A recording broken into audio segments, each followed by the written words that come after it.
ხალხატონიელია საფაშვილი. მას აქვს საერთაშორისო უბიტუიდო უმაღლეს სამუსიკო პედაგოგიური განათლება, გარკვეული პერიოდის განმავლობაში მოღვაწეობდა იმდროინდელი მოსკოვის ქართულ რუსულ გიმნაზიაში და რაც ყველაზე საამაყოა, იქ შექმნა პატარა ქართული კუთხეც თუ ადგილი, სადაც აფხაზეთიდან ყოველ ბავშვებთან ხალხატონიელი ასპინძლობდა მათ, ასწავლიდა და ყველანაირად მხარში ედგა.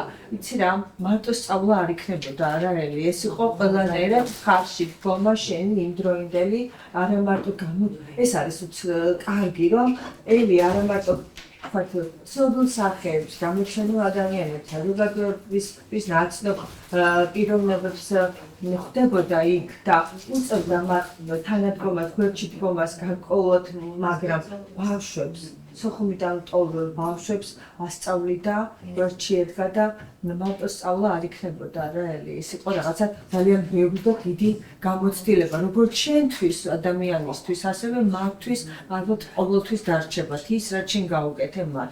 ჩვენი ორგანიზაციის წევრია ხალხატონიელი, ყოველთვის გვერდში გვიდგას, რაც შეუძლია და როგორც შეუძლია, ძალიან დიდი მადლობა მას, საოცარი ადამიანია, უნიჭიერესი, რაღაცა ყველაფერი ხელეწიფება და ძალიან გვიყვარს.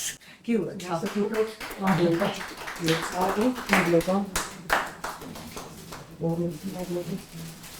Şimdi stolzix mere გავაპირებ კიდე დავიდარ. ძალიან დიდი მადლობა, მოგესალმებით ყველას. მართლაც პანელია, პრეზიდენტში წარსულა, როგორც ჩემზე წინ გამოსვლელ აღნიშნეს, ბევრს ვერაფერს დავამატებ ნამდვილად.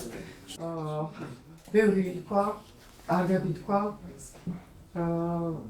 არც ბევრი არაფერი არ გამიკეთებია ჩემო კარგებო, უბრალოდ იმ ცხელ დროს, როცა ომი დაიწყო, ბევრს მოგვიწია საქართველოდან წასვლა, თავის გადასარჩენა ჩვენი შვილები და მაშინ მოსკოვში შეიქმნა დაარსდა უბრალოდ სკოლა აფხაზეთიდან ტოვებული ბავშვებისათვის.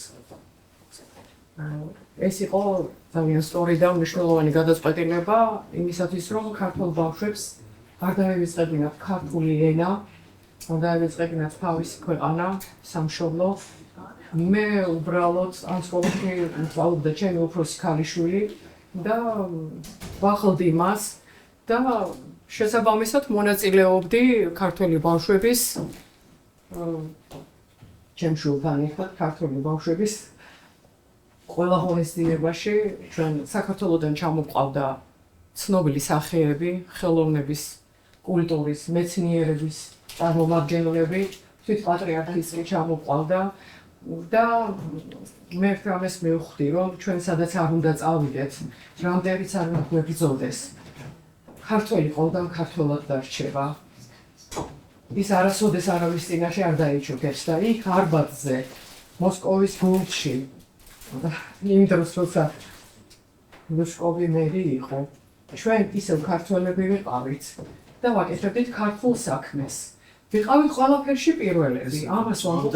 შენობას ჩვენი იყო. ჩვენი იყო. დარკვარაცხელიას სკოლა, ხო?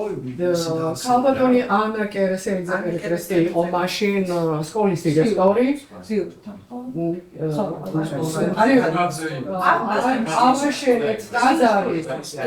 ავაშენეთ ტაძარი, ღვთისმშობლის ტაძარი, თვითონ სკოლის ტერიტორიაზე და ვაკეთებდით სუფთად ნამდვილ ქართულ საქმეს. ვიყავით ყველაფერში პირველები. ჩვენი ბავშვები იყვნენ ყველაფერში პირველები.